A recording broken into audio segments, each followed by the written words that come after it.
Good afternoon. I'm Juan Hidalgo. I'm from Costa Rica.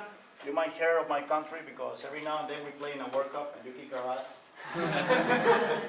Fortunately, we're not playing against you this summer, well, this winter, but at least not in the first round. I'm hopeful that we make it to the quarterfinals. I work in Washington in the Cato Institute. I don't know if you heard of the Cato Institute. We're a policy research organization. We are devoted to studying the effects of government intervention on many areas of the economy and social life. We have experts that study fiscal policy, trade policy, constitutional studies, foreign policy, economic development, labor policy, etc., etc., etc. We pride ourselves with being the largest or most prominent libertarian organization out there in Washington, D.C. I work at the Center for Global Liberty and Prosperity, where we engage in studying economic development throughout the world. We have experts on China, on Russia, on China, Eastern Europe, Sub-Saharan Africa, and Latin America. And so I'm going to be talking about economic freedom and human progress, why economic freedom is so important, and why we should defend it without any shame. Let's start with this graph. This graph was made by Angus Addison, who was an economist who died a few years ago. And Angus Madison went on to calculate the per capita income of humanity since the year 0 to 2000. And this is what he found. He found that throughout basically 17th, 18th centuries, income per capita was stagnant in the world. There was no human progress whatsoever during 17th, 1800 centuries. For most of this period, humanity lived in absolute poverty, meaning less than $1 per day, equivalent of $1 per day. Of course, there were dollars in the year 400, but you get my point. With two things that stand out from this graph. One of them is that poverty is the natural state of humanity. What we live right now, with all this technological progress, with internet, with computing, with robots, with traveling, etc., is the exception to history. Most of our people who have walked in this planet never experienced so much wealth as we're experiencing right now. The other point is that something happened around this point here in the late 1700s, early 1800s, when incomes started rising, when wealth began to be produced.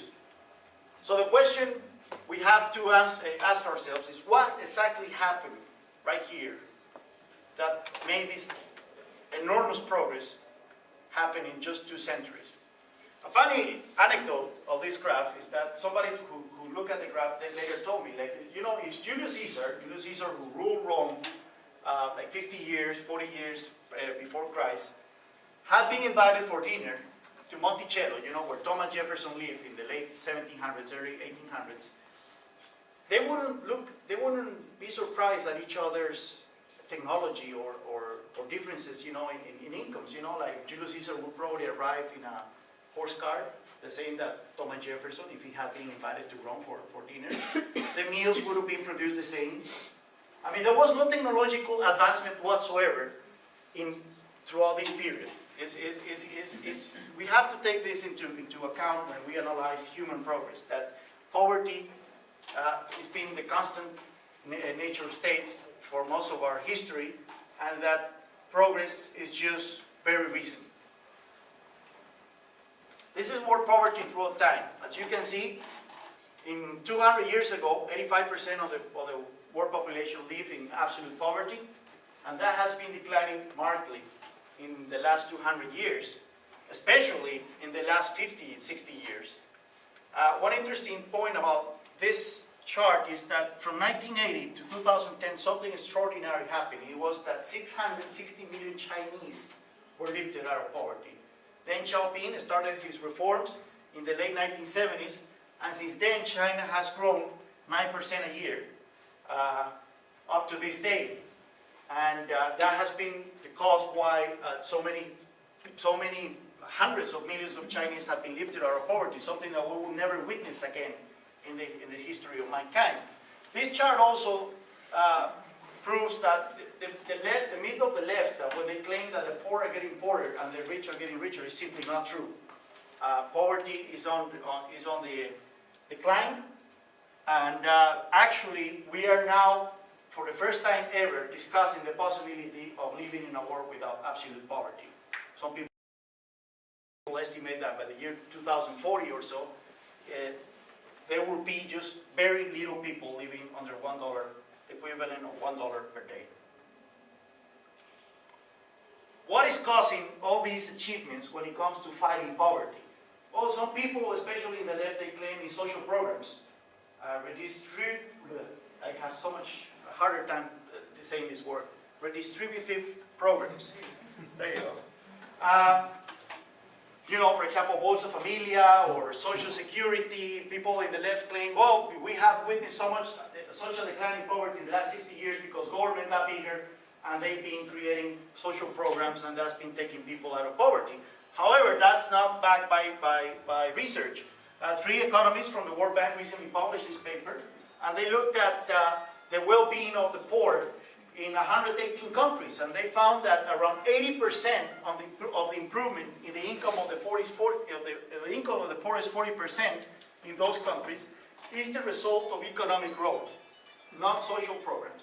That means that it's because economic growth has accelerated in many parts of the world, especially in Asia, but also in Latin America and Sub-Saharan Africa lately.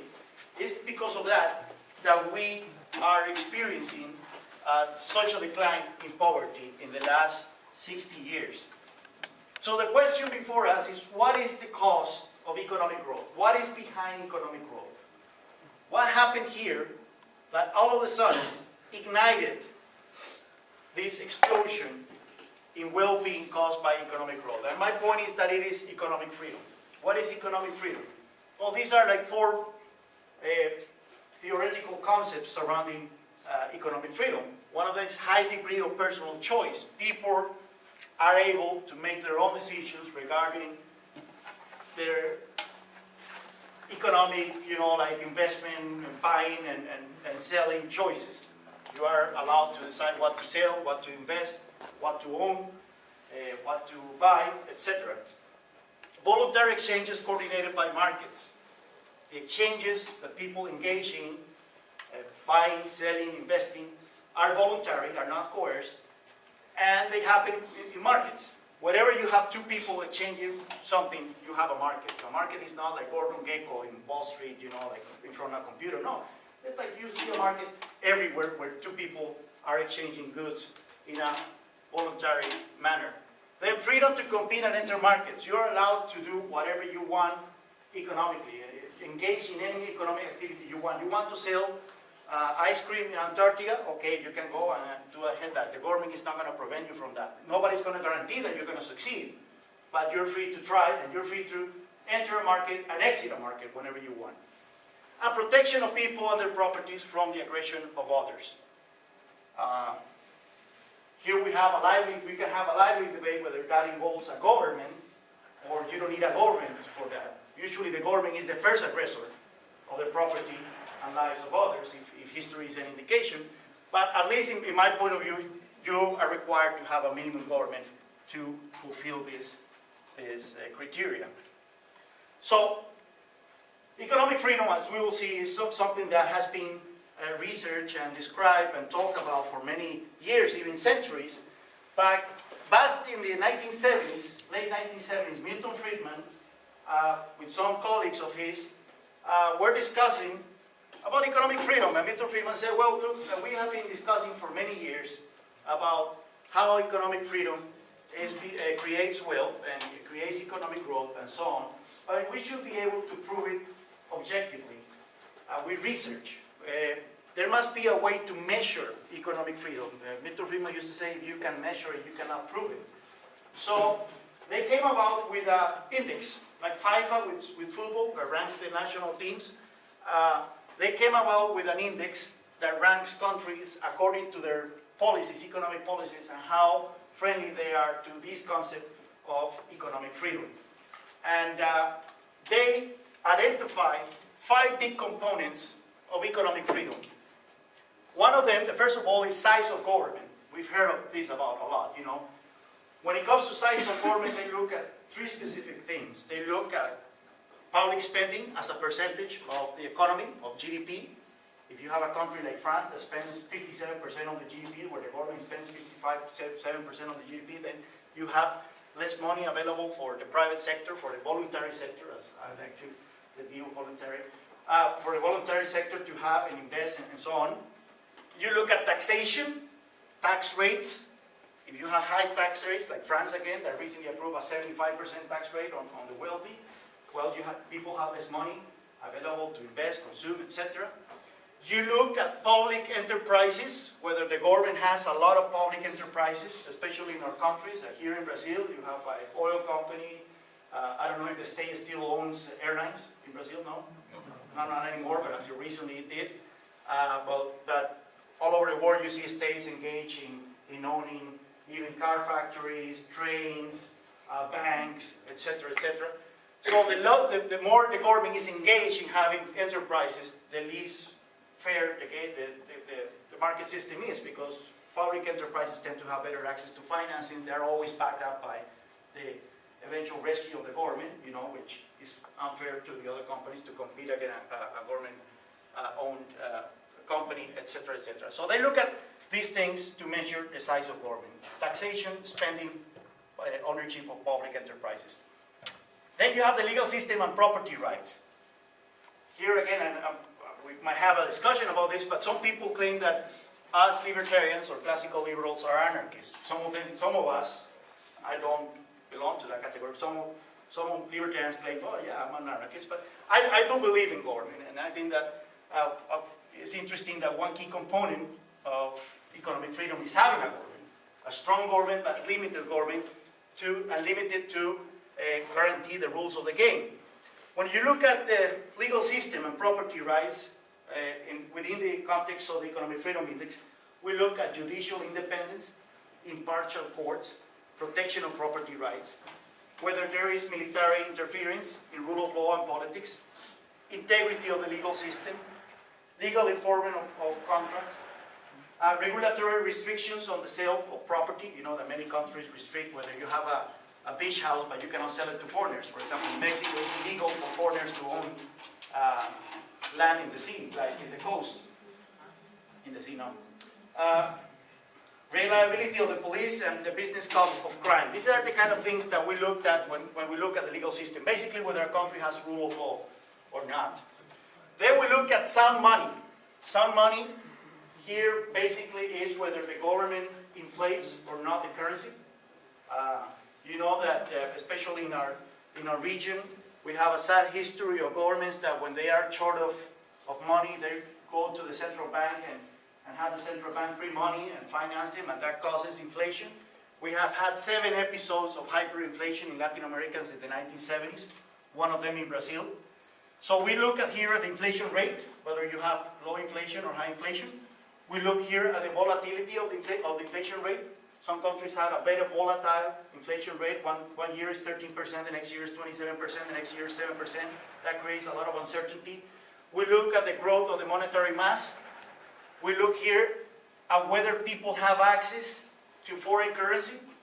You know that when the government starts inflating the currency, one of the first things they do is limiting the access of people to escape the national currency, owning other currency like dollars or euros or something like that. We've seen it in Venezuela, we've seen it in Argentina. So whether governments allow people to have access to foreign accounts, accounts in foreign currency is also a criteria within the concept, the component of sound money. Then you have freedom to trade internationally. Here's pretty simple. Whether you have free trade or not, whether you have taxes on imports and exports, what we call tariffs, but also non-tariff barriers. You know that since we have engaged in worldwide trade liberalization with the WTO, with free trade agreements, so tariffs have come down all over the world, but governments are relying more heavily on regulatory barriers to free trade. So we look also at regulatory barriers to free trade, non-tariff barriers. We look at capital controls, whether people are able to move around freely, the money. For example, Brazil recently imposed on capital controls to prevent people from bringing a lot of dollars here into Brazil. And we also lately, we started looking at barriers to the movement of people, because as libertarians believe in free trade of goods, services, capital, but also free movement of people. So whether it's a country imposes visas, stringent visas regulations on foreign nationals to move in and move around their own country, we look at that also in freedom to trade internationally. And finally, credit market, labor market, and business regulations.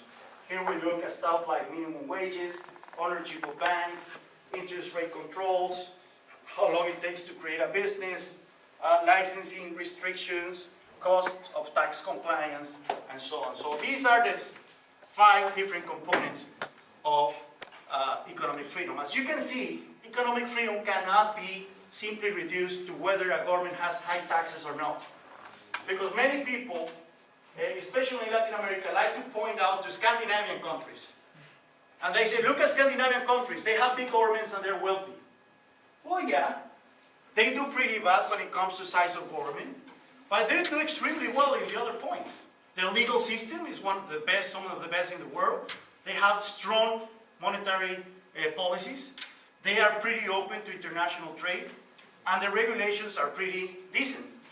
So the problem with social democrats in Latin America when they talk about the Scandinavian model is that they only want to copy the taxes of Sweden. They don't want to copy the other policies of these countries. So that's what makes defending economic freedom so complicated, because you have to be nuanced about the different ramifications of economic freedom. It's not simply about free trade. It's not simply about taxes. It's not simply about privatization. You have to do a comprehensive set of policy reforms in order to truly have economic freedom.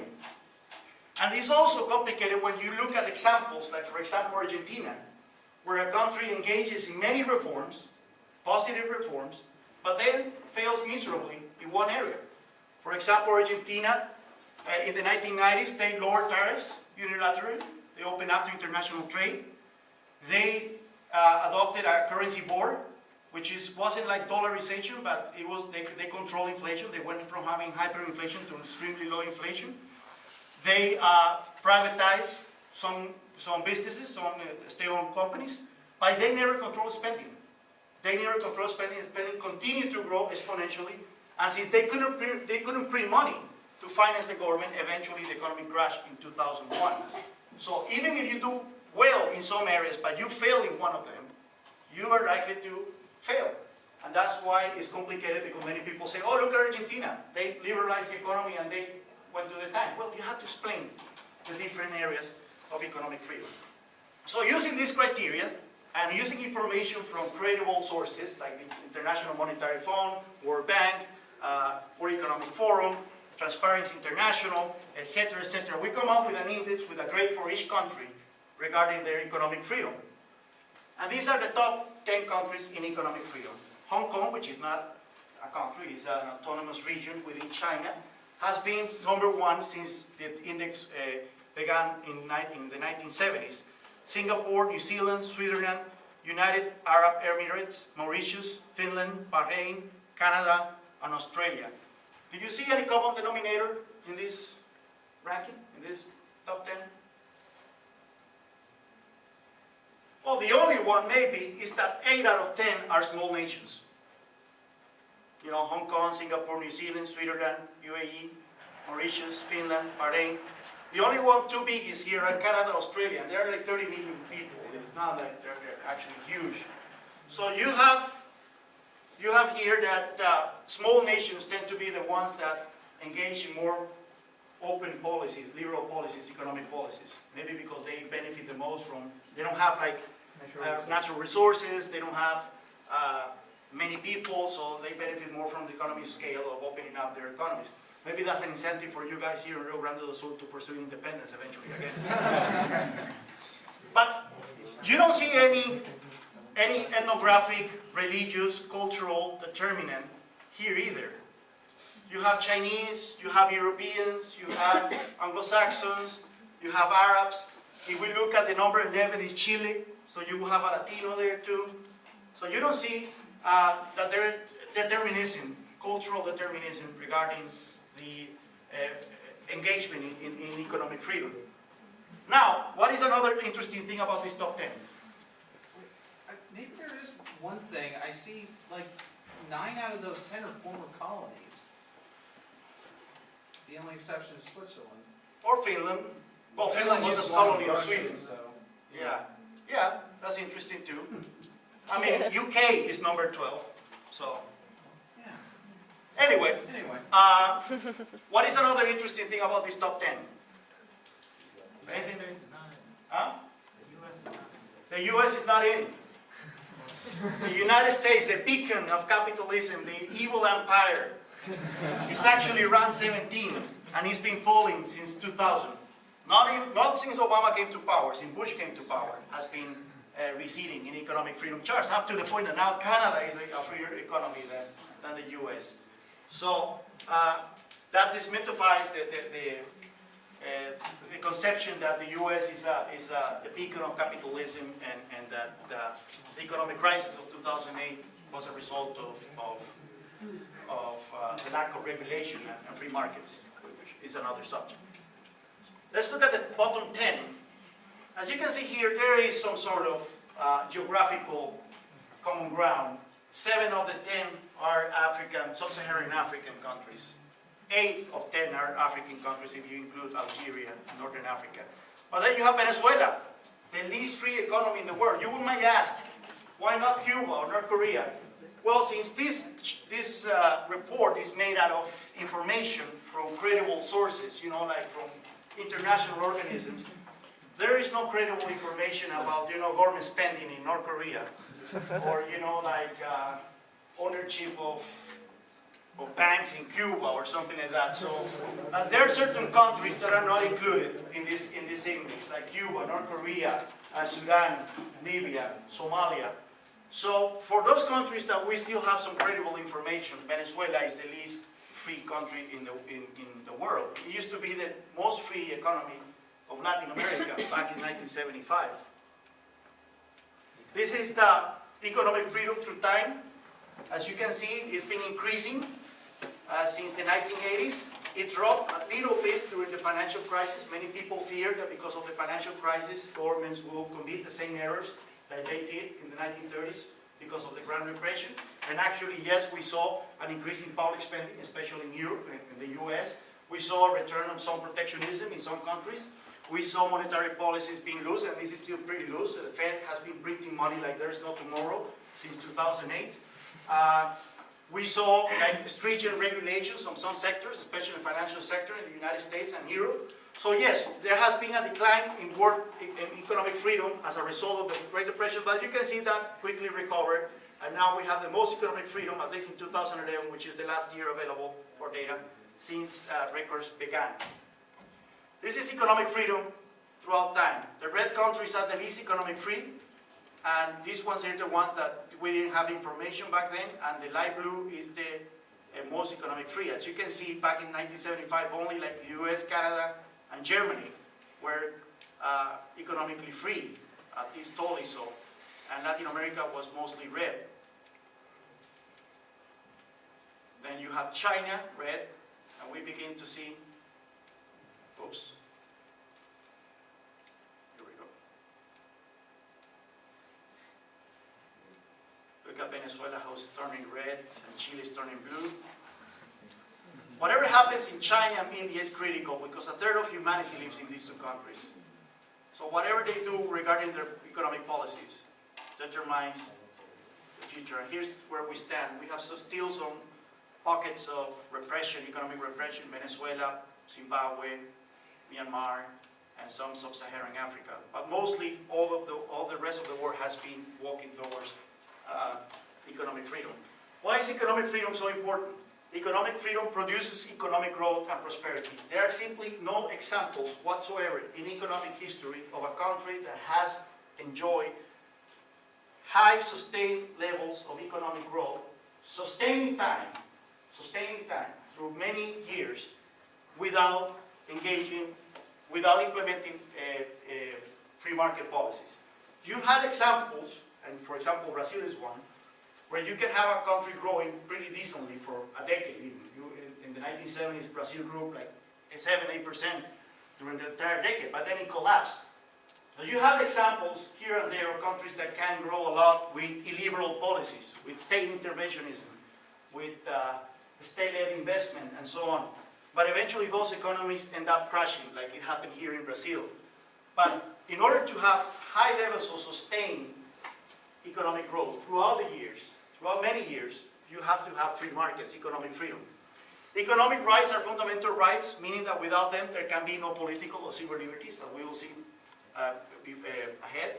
And it is a prerequisite for a broader concept of human development. Let's look at that. Economic freedom and income per capita. As you can see, income per capita is way higher in the 25% of those economies that are the most open, the most free, compared to the other economies. If you divide the 154 nations in groups of four, and then you look at the most free, and second and third and least free, you see that definitely there is a correlation of income per capita and economic freedom. Why? Because the most free economy grows the fastest. Again, is economic growth the one that causes prosperity? You cannot have prosperity without economic growth. There are simply no examples in history of a country prospering without economic growth. And it is the most free economy is the one that grows faster. You might say, well, this is only a percentage point, less than a percentage point of difference, so it's not that important. Well, a percentage point can be the difference between development and poverty in the long run. In Mexico has grown 1 percentage point faster than it did annually, a year, from 1870 to 1990, it would have been wealthier. It would have been wealthier than the United States right now. So 1 percentage point a year can be the difference in the long run between development and underdevelopment. Economic freedom and the income of the poorest 10%, you see that there is no relation whatsoever when it comes to how much wealth the poorest 10% of the population have as a percentage of all the income of a society. However, the poor tend to be way wealthier in those freest economies than in the least free economies. The poverty rate, the most free economies have basically eradicated poverty, whereas the least free economies still have a substantial chunk of their population living in absolute poverty. And many people will say, well, a correlation doesn't mean causation. You can show the same graph with the number of people who are blonde, in a country, and show that the countries with the most blonde people have higher income per capita, and that doesn't mean that there is a causation there.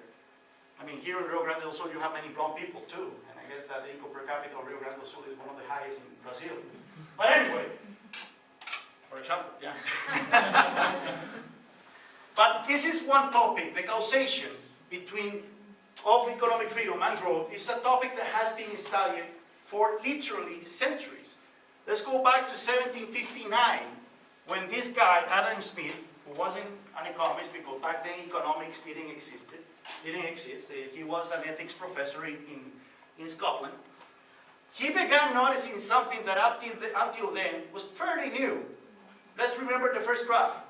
It was in Adam Smith times that for the first time, societies started creating wealth, began growing richer. So Adam Smith, who was an ethics professor, he wrote a book called The Theory of Moral Sentiments. But he described back then what is one of the first descriptions of the concept of economic freedom. Little else is requisite to carry a state to the highest degree of opulence, from the lowest barbarism, but peace, easy taxes, and a tolerable administration of justice. All the rest being brought about by the natural course of things. He was describing in 1759 the fundamentals of economic freedom. And he will dwell on this in his later book, The Wealth of Nations. Well, he will include free trade, and he became a champion of free trade as one of the components of the causes of economic growth, of wealth. And since then, there has been literally dozens, if not hundreds, of studies that show the relation, the causation of economic freedom and prosperity and growth. So this is something that has been studied for many, many years. Let's look at economic freedom and human development. So people might say, well, but not only of money live people, like there are more important things like access to education, of healthcare, water, clean water, gender equality, and so on. Well, the UN Human Development Report, the UN produces an index of human development, and if you correlate the Economic Freedom Index and the Human Development Index of the UN, you see that the countries with the freest economies have the highest standards of human development. It's the people who have better access to healthcare, better access to education, etc., etc. Economic freedom and life expectancy, the freest economies. If you are born in a country within the top 25% of the freest economies, you're expected to live 20 years more than the people who live in the least free economies. Economic freedom and infant mortality, almost 10 times lower in the countries with the freest economies than in the countries with the least free economies. And you know, if you look at this data, you say that, well, it's hard to pin down the importance of these numbers. But for example, let's take an example. My colleague Swami, he's from India. He looked at his own country. You know that India, when it became independent of Britain in the late 1940s, it adopted an extremely closed economic model. High taxes, high regulations, high public spending, no free trade. It wasn't a Soviet model, but it was extremely interventionistic. And India grew, on average, 3% a year after independence until the 1980s, 3% a year. But they were also experiencing a demographic boom. The population was rising pretty fast. So the impact of that growth rate, 3% a year, on incomes was nil, because the population was rising as fast. So poverty was widespread, and India was extremely backward country. In 1981, the authorities in New Delhi started implementing some economic reforms. They lowered some taxes, lowered spending, opened up a little bit to international trade, and India began growing 5% a year for that decade, during the 1980s. In 1991, Manmohan Singh was still the Prime Minister of India. Back then, he was the Finance Minister. He introduced a more aggressive package reforms. You know, he lifted some controls on the economy. He allowed foreign investment. India opened to international trade, and so on. And India began growing what we've seen in recent years, until at least a few years ago, up to even 10% a year. So my colleague Swami, he went on and calculated what would have been the impact of the 1981 reforms, the timid ones. What would have been the impact of these reforms on social standards if they had taken place 10 years before, in 1971? What would have happened to social standards if that 5% a year growth rate that India enjoyed during the 1980s had taken place 10 years before? And what he found is astounding. 14.5 million children will have survived because of the lower infant mortality of that growth. 261 million Indians will have become literate. And 100 million Indians will have escaped poverty. This is huge. We're talking about timid reforms taking only 10 years earlier. The title of the study is Socialism Kills. And it's true. I mean, this is the human impact of not taking reforms on an appropriate time, you know. Let's keep going. One of the main concerns of the left, especially now, is the environment. You know, they have lost the argument about whether economic freedom produces growth and prosperity. So they are focusing now on inequality and environmentalism in order to counteract the ideas of economic freedom. Back in 2008, Yale University and Columbia University produced an environmental performance index. And if you look at the correlation between economic freedom and environmental performance, you see that those countries with the freest economy have higher environmental standards than the ones with less freedom. It's not a surprise. This is what is called the environmental goodness curve. I don't know if you've heard of this concept before. what the environmental consciousness curve show is that when countries start growing richer, the environment suffers. And we've seen that in China, for example. We're witnessing that in China. We read stories about pollution, and we see the pictures of Beijing, you know, totally polluted, rivers totally polluted, coal being mined out of the air, you know, and polluting the environment. So when countries start growing richer and the income per capita of a nation starts growing, the environmental degradation starts rising. Because people are only interested in satisfying their most immediate needs, being food, clothing, and housing. They don't care about anything else. They don't care about the trees or the animals or anything. But once a nation reaches certain income per capita, what we have witnessed in the last 200 years is that environmental standards start improving. Why? Because once a population has satisfied the most basic needs, they start caring about other things. They start caring about education, healthcare, nature, animal rights, and environment. They want to live in a clean place. They don't like to live in a city with smoke. They don't like the rivers to be polluted, etc., etc. So, what the evidence has witnessed throughout the years is that this point is about $8,600 per capita. When a nation reaches this point, $8,600 per capita, the environmental degradation starts falling. And we can witness that throughout history. I wanted to show another slide, but I couldn't have it on time. How many of you remember Charles Dickens, the writer, the English writer who wrote A Christmas Story? There you go. A Christmas Story, you remember Victorian England. Victorian England was an extremely polluted country, you know, chimneys with coal, and people will die out of like pulmonary diseases. This is 200 years ago. But eventually England grew wealthier, and now the Thames, the river, is cleaner as it has ever been in 200 years. You go to London and you're not likely to die out of a pulmonary disease anymore. You're likely to die over beer overdose, but that's another point.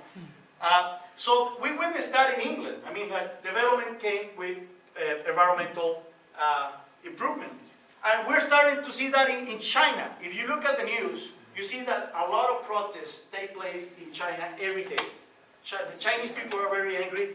They're constantly protesting. And they're not protesting for for political rights. They're not protesting for the right to vote or anything. They're protesting mostly because of the environment. They're complaining that they don't want to live in a polluted city. They don't want the rivers to be contaminated and so on. So China is reaching this point already. Their income per capita is like $9,000 per person. So, per capita, yeah, $9,000. So they're witnessing this period, and the key to environmental improvement is accelerating this process where a nation grows wealthier. If it takes 200 years, the environment is going to suffer a lot. But if it takes 30 years, then the chances of improvement are far greater. Let's look at economic freedom, democracy, and political freedoms. Many people claim, especially in the left, they say, like, well, I don't care about economic freedom, but I do care about political freedom. I like the right to vote and all that stuff. The right to choose my own telecom company, I don't care about that. Or the right to decide whether I want to buy Argentinian apples versus Brazilian apples, I don't care about that. But I like the right to vote. Well, the thing is that both go in hand. This is the Freedom in the World report produced by Freedom House. And if you correlate economic freedom with their own report on political rights and civil liberties, you see that there is a correlation. Here, the closer to one, the better.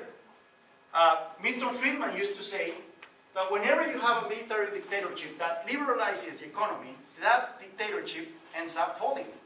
And we have witnessed that in Latin America, for example. We had, in 1975, Chile, the least economic free country in Latin America. It engaged in a very successful and dramatic process of economic liberalization, and that military regime ended up falling. And now we have the strongest democracy in South America, according to the World Justice Project. On the other hand, in 1975, Venezuela was the only democracy in South America.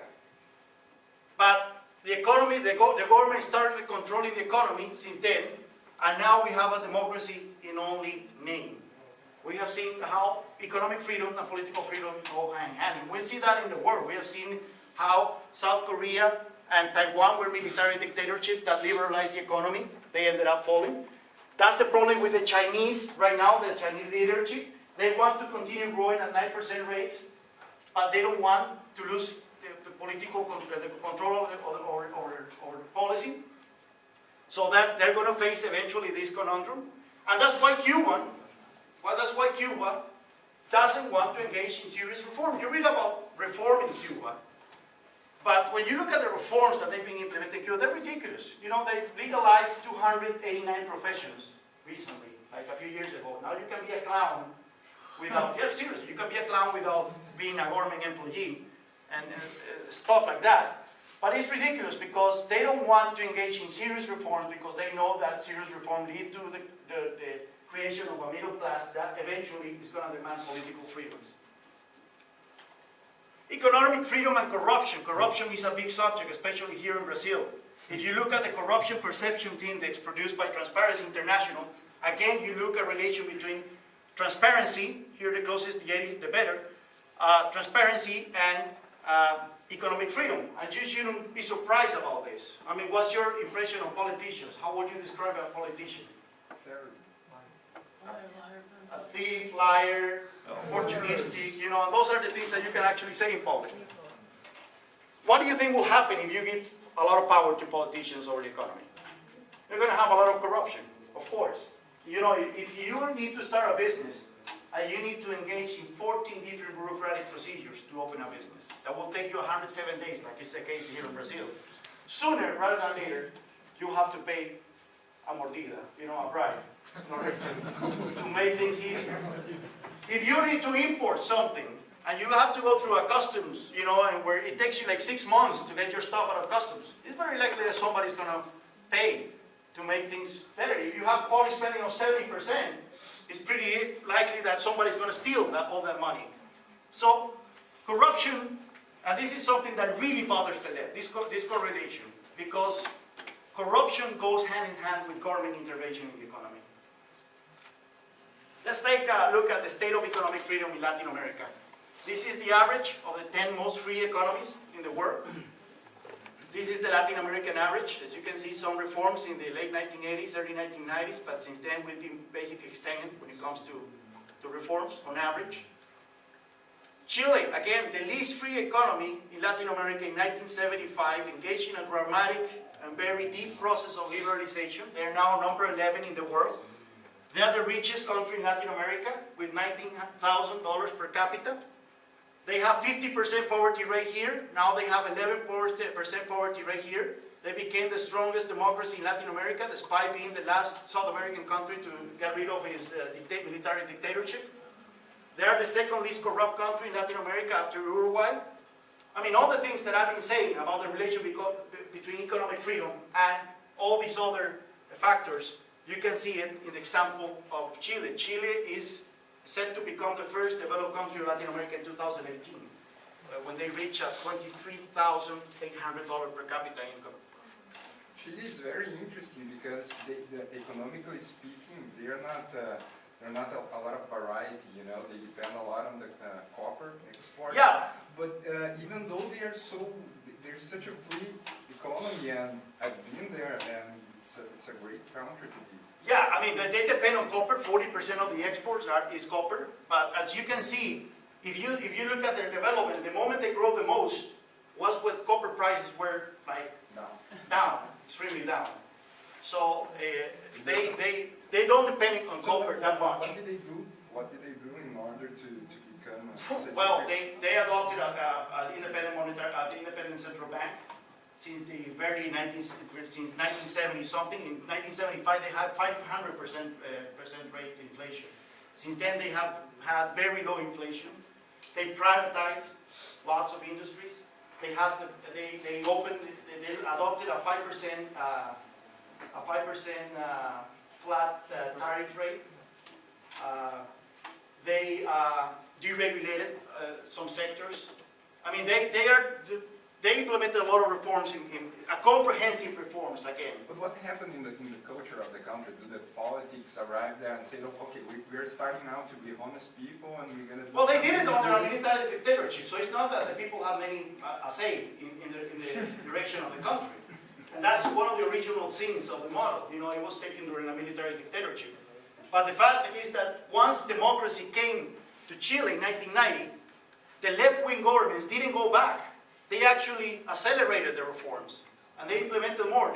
The free trade agreement with the United States was approved in the Chilean Congress in 2003 unanimously. Even by the Socialist Party voted for it. So they now like the model, although right now that model is being under strain with the new president, with Michelle Bachelet, who came to power more radically to the left. But let's continue before I run out of time, because we can go to questions later. Peru is another example of economic liberalization. Peru was a mess after Alan Garcia left power. And since then, since the 1990s, they implemented very aggressive reforms. They privatized the pension system, they lowered tariffs, they privatized a lot of public enterprises, and so on. And now they've been growing at a 7% rate a year in the last 15 years. Poverty in Peru was 54% in 2002, and now it's 26% in 2011. So this is one of the most, if Peru continues this path, it's going to become another success story along Chile in Latin America. Let's look at, again, the Latin American average. Argentina, a sad example. As you can see, they did liberalize the economy in the 1990s. The problem is that it wasn't comprehensive. You have to implement a comprehensive package of reforms. You cannot do just some sort of things and neglect others. So yeah, they privatized, they opened to international trade, they control inflation, etc., but they never control public spending. Eventually, an economic crash in 2000, and since then, they've been falling in the rankings. Venezuela, the most free economy of Latin America in 1975, the only democracy of Latin America, the wealthiest country of South America in 1975, but they took the ill decision of nationalizing oil back in the 1970s, and since then the political class grew corrupted, they became addicted to oil, they thought that wealth didn't need to be generated, just they needed to distribute it, and since then Venezuela has been declining. They took some reforms in order to correct many of the errors of the past, but it was too late. Hugo Chavez came to power in 1999, and since then Venezuela has been sliding back in economic freedom. And then you have Brazil. Brazil has been improving since the 1980s, again in the Plano Real here in the 1994. Important, but also like you undertook a unilateral trade liberalization with Collor de Mello, was one of the few things he did right. But still, you are right now just catching up to the Latin American average. You are number 102 in our index. So you have way to go before talking about a Brazil miracle when it comes to economic freedom. Now this is the part you've never seen. Until now, I've been only having 30 minutes to do my presentation, so this part is brand new for myself. This is a problem we have in Latin America. This is a report by the International Labour Organization from last year, and it found that 47.7% of adult Latin Americans who work outside agriculture are in the formal sector. Almost 1 out of 2 Latin Americans work in the informal sector. It's terrible, you know, because in the formal sector you don't have access to credit, you don't have access to insurance, you don't have access to the legal system, you cannot sign contracts, you cannot publicize yourself, you're extremely unproductive. You basically live in an economic apartheid if you're in the informal sector, and we have half of Latin Americans working in the informal sector, which is a tragedy. Why people in Latin America are so fond to work in the informal sector? Is it because they just don't like the law and they want to escape from it? Well, because the law is extremely expensive. Look at how much days it takes to open a business legally in Latin America. We're the second region in the world that makes it the hardest to open a business legally. 36 days. You know how many days this is in Brazil? 107. So Brazil will be like here. 107.5 days on average to start a legal business. You have a good life. Yeah. Look at what happens. You know, when people find so much trouble opening a legal business, what do? They just go to the street. They don't bother to follow the laws. So the rich people in Latin America, rich people can pay an accountant, they can pay a lawyer to follow all these procedures, all these licenses, all these bureaucratic entanglements. Poor people don't have access to that. So that's why they rely on informality. You know? Registering a property, 7 days on average, 7 procedures, not days, 7 procedures to register a property. That's why we have so many people living in informal property, like the favelas and so on. You've seen favelas, of course. Have you noticed that sometimes, you know, like the house might be like in shambles, but they have a flat screen TV and a good like sound equipment over there? And people wonder, why don't they invest in the house? Why they don't like have a nice house instead of just having a flat screen TV or something? Because they spend the money on things they can take away, because they don't have title to the property, so they don't invest much in it. And why don't have a title to the property? Because we make having a title to the property a hazard.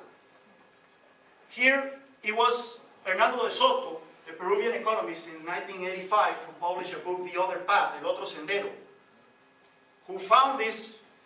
He was the one who was the precursor of the Doing Business report of the World Bank. Hernando de Soto, in 1985, decided to gather a group of economists and start legally a manufacturing business. And they said, we're going to follow all the procedures required to open a business legally. It took them months to follow all the procedures. It was so many licenses and obstacles and so on. They had to pay bribes like repeatedly in order to get the process moving. And then he wrote about informality. And he said, this is precisely because we have informality, because the cost of being formal is too high, and the poor people cannot afford it. So the Doing Business report started in 2003, doing the same experiment all over the world, and this is what they found. The wealthiest countries are the ones that make formal businesses easier. My colleague Johan Norbert from Sweden, he says that in the rich countries, in the developed countries, if you want to become rich, you start a business. In Latin America, you need to be rich to start a business. Because that's the only way. Again, to register property is the same. You know what's the number for Brazil? 14 procedures to register a property legally. That's why maybe you have so many favelas all over the cities. The total tax burden that an average business pays as a percentage of the earnings. In Latin America, 47%. Almost half of the money that a business earns goes in paying taxes.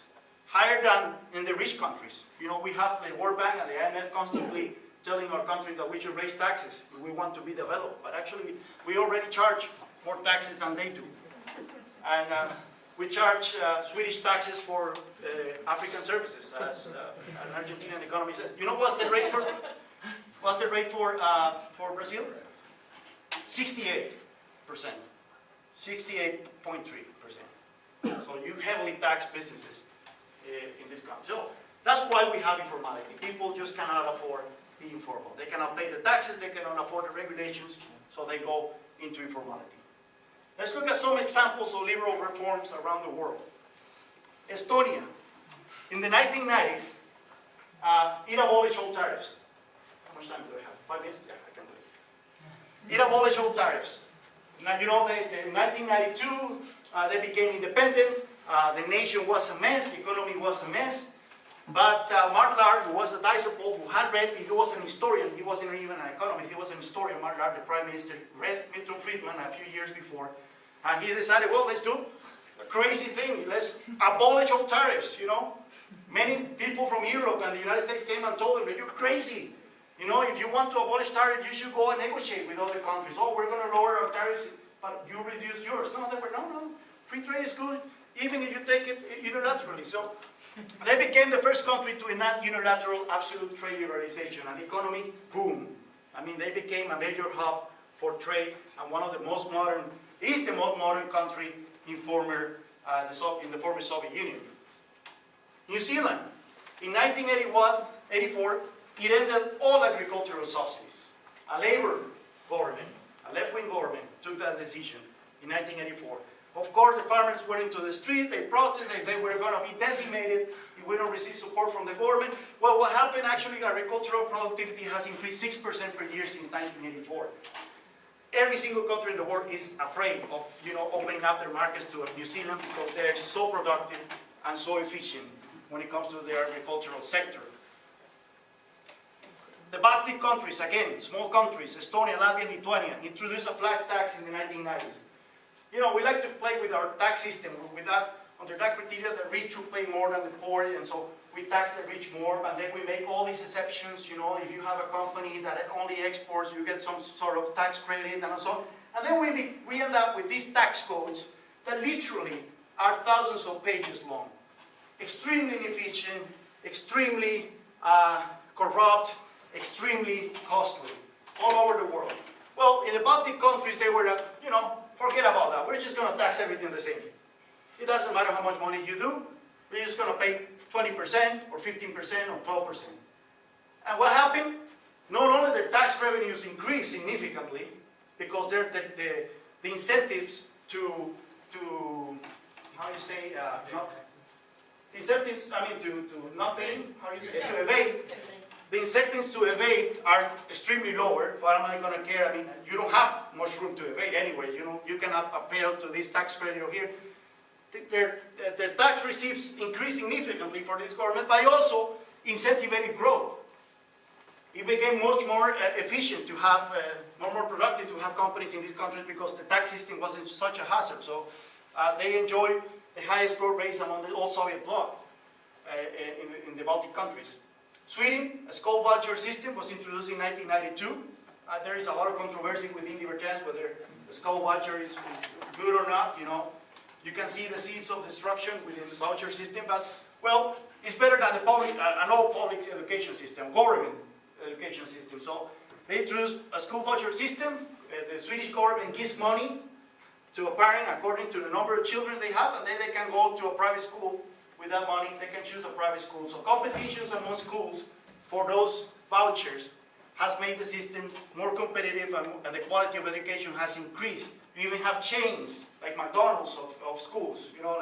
That change. We provide the best music training in Sweden. And if you stay, if you put your children here, you get the most of our sporting program, etc., etc. The schools are competing, and the quality of education has increased in Sweden. New Zealand, the best country to do business according to the World Bank. You know how much it takes to open a business? One afternoon. It's not 107 days like in Brazil. Starting a business just takes half a day and one procedure. And registering a property takes just 1 day and 2 procedures. So New Zealand is the haven of according to the World Bank when it comes to having a business open up. It will be interesting to see the informality rate in New Zealand and see if it's like 50% like in Latin America.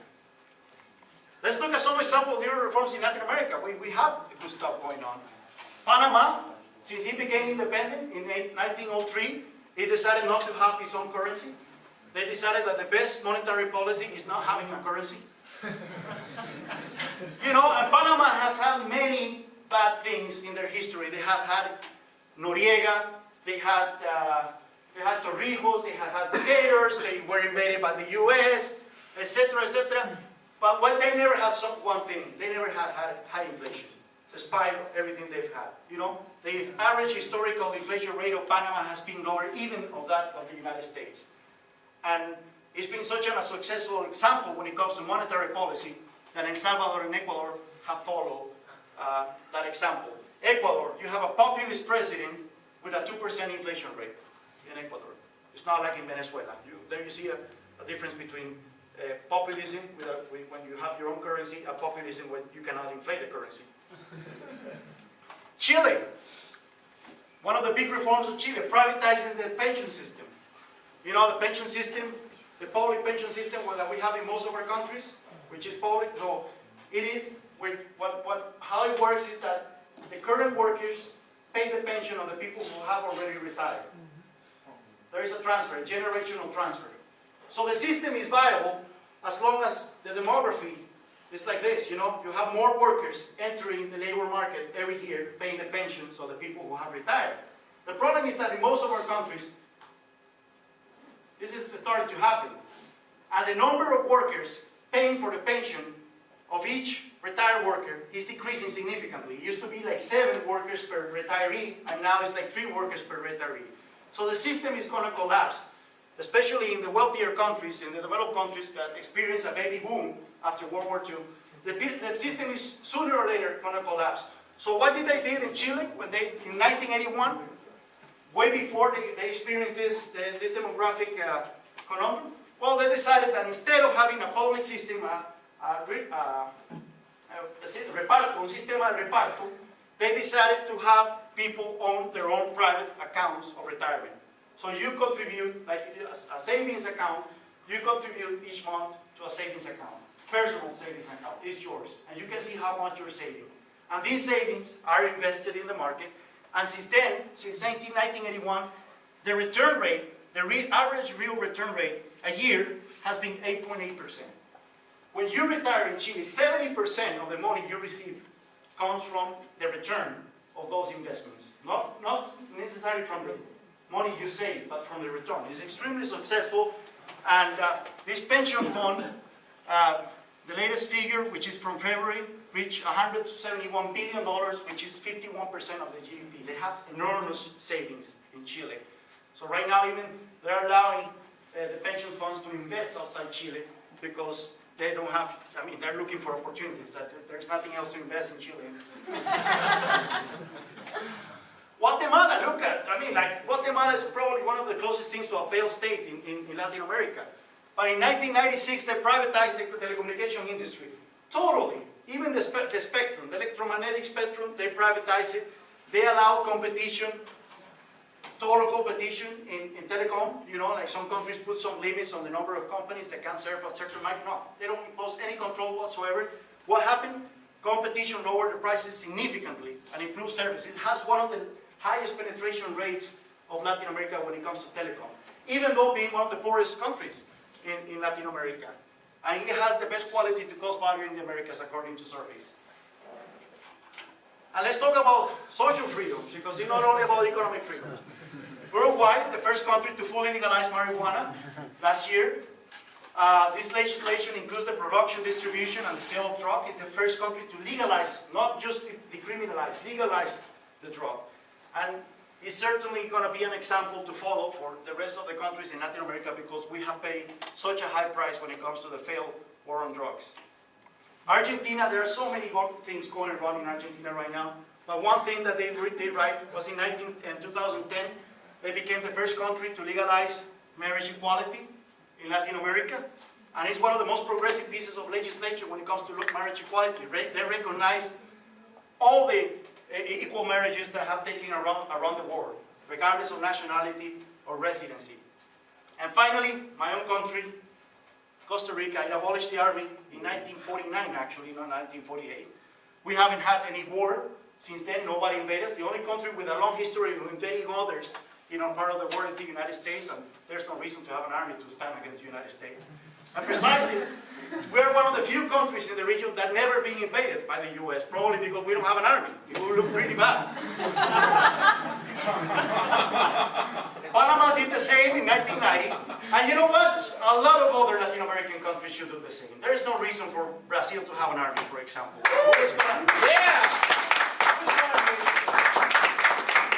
So I think that there's no reason that a region that hasn't had a major war, like border war since, you know, like the Pacific War in the 1870s, spend so much on military hardware like we do in Latin America. We spend a lot of money. We're the second region that spends the most on military, without having any international conflict. So I think that we should follow my country's example and abolish all armies in the region.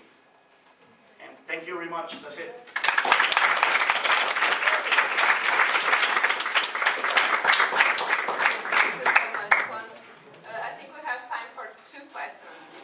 Someone has any? Okay, Mark. Well, I mean, if nobody's going, then, I might as well. My voice is pretty loud, so I'm pretty sure everybody can hear me. one-way flight from the Netherlands, not going back there. My first question, kind of a twofold question. First of all, what's your outlook of Latin America? Are you optimistic or pessimistic? And then second, can I put you on the spot and give me a top 3 of your favorite Latin American countries? My outlook, you know, like if you look, we have seen a pretty obvious divide within Latin America between those countries that have engaged in free market policies more deeply, which now form the Pacific Alliance. You know, Mexico, Colombia, Peru, Chile, Costa Rica is fighting to become the 5th member. And those countries that have bet more on socialism, some of them, but also on a closed economy. So I would put there Venezuela, Ecuador, Bolivia, Argentina, and Brazil is nearby. You know, it's not as engaged in socialist policies like Venezuela or Argentina, but it's certainly closer to that grouping than to the other. But I'm overly optimistic about Latin America. If you look at the ALBA countries, the countries that have implemented socialism of the 21st century, if you look at those countries, including Argentina, which officially isn't a member of ALBA, they only encompass 20% of Latin America's population, 15% of the GDP. We're not including Brazil in there because Brazil is kind of like an example of its own. So the countries that are taking the wrong direction are just a minority. Most of the other countries, some faster than the others, are going towards freer markets. So I'm optimistic. And even within ALBA countries, you have like very weird situations going on. For example, Ecuador again. Ecuador is a country with a populist president who lambasted capitalism and so on, but he has a dollarized economy. So there is a lot of macroeconomic stability in that country because of that policy. You have Bolivia. You look at Bolivia's macroeconomic policies, and they're pretty orthodox. They have nationalized certain industries, but overall the economy is performing well. So it's kind of complicated. I'm optimistic. Overall, I think that just the bad examples are only a handful, like Argentina, Venezuela, and pretty much it. As for the best 3 countries, I think that Chile so far is one of them. Peru is doing extremely well. And I think Colombia, if they get their act together when it comes to the peace process, which I'm not particularly optimistic about it, but you know, if they reach peace and they implement reforms, because I think that Colombia has been benefiting from the mining boom and the peace dividend. You know, when they have almost designated the park in the last decade, so now it's a much more peaceful country than it was 10 years ago. They're benefiting from the peace dividend. So if they get their act together and start implementing real reforms, more opening up more the economy, you know, like lowering taxes, which the tax rate in Colombia is even higher than Brazil when it comes to total tax profit. I think that they can grow exponentially. I think they have a lot of potential. So those 3 countries, I will say that within South America, I will pick Costa Rica on top of anyone. Any other questions? Over there. You want the microphone? Do you believe Paraguay can benefit from being suspended from Mercosur? I actually started writing a paper about why Paraguay should drop Mercosur and move to Alianza del Pacífico, the Pacific Alliance. And if you look at the share of the exports that Paraguay sends to Mercosur, it's been declining significantly in the last 5 years or so. And not only that, of that share that goes to Mercosur, a lot of it doesn't benefit from Mercosur's, like internal market. They benefit of the WTO, most favored nation status.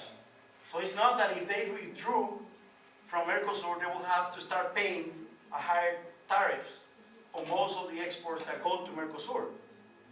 So I think that they will benefit tremendously if they withdrew from Mercosur and engage in the Alianza del Pacífico. And I know that the government played with the idea, at least until recently, but Horacio Cartes, the new president, for some reason decided to join Mercosur again and play along. There is a lot of you know, they have a love-hate relationship with Mercosur. They hate you guys, the Brazilians, you know, you almost annihilate them. No, You know, where- it's so- not true, sorry. Huh? The Paraguay war. Yeah, I know that there is a lot of controversy, but I mean, like, the Paraguayans don't like Brazilians that much. Although the most prominent farms in eastern Paraguay are Brazilian owned, and they have quite a Brazilian, how do you call it? Brasiguayos, the Brasiguayos, and they're the ones who are contributing to the economy. But they have this love-hate relationship with Brazil, so they were eager at some point to leave the Mercosur, especially when they were suspended from it. But on the other hand, they were afraid about the consequences that they would have in export. So one of the purposes of my paper was showing them that if they withdrew, they wouldn't have to bear the consequences of higher tariffs on most of the exports to Mercosur because they were already protected by WTO status. Now, they were afraid that other consequences will take place, you know, like maybe with the hydroelectrical Taipu and all that stuff. They were afraid that Brazil might retaliate with that and the Argentina might block the river. So they still have this siege mentality from the war. It's 170 years later, 130 years later, they still have this siege mentality. So they were afraid of the consequences of withdrawing from Mercosur. Not necessarily economic, but political. So they didn't do it. But I think that would be much better if they leave Mercosur. And I think that Uruguay should follow suit. Can you comment at all about this South American Union or Union of South American Nations? Yeah, it's just a club. I mean, it doesn't. It's just a political club. They wanted to create, Brazil especially wanted to create an organism, an international organism that excluded Mexico and the United States. So they created UNASUR, which Brazil is the hegemon within Mercosur. But since Brazil's foreign policy is subservient to Venezuela, the one calling the shots within Mercosur is Venezuela, right? UNASUR is Venezuela.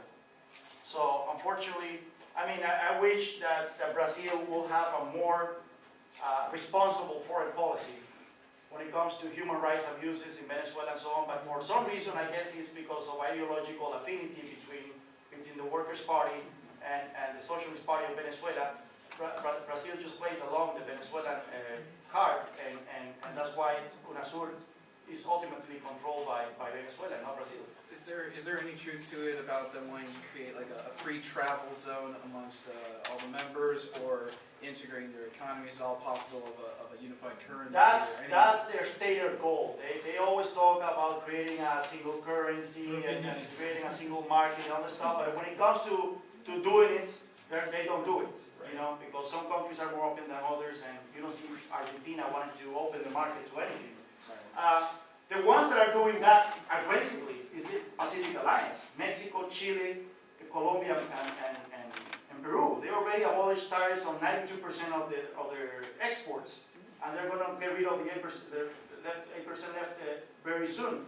They abolished all visas and travel restrictions between the countries. They integrated the stock markets. So they're moving rapidly towards accomplishing that, and I hope that the Pacific Alliance becomes the goal of the Pacific Alliance, to my criteria, is becoming the free trade agreement of the Americas that we had in the 2005. Eventually, more countries are going to apply to that Pacific Alliance. Hopefully, Brazil will join, and then we will have a free trade agreement of the Americas for everybody. Do you believe in a single currency for that? Single currency is complicated. I don't believe in currencies. The national currency. Good answer. Thank you.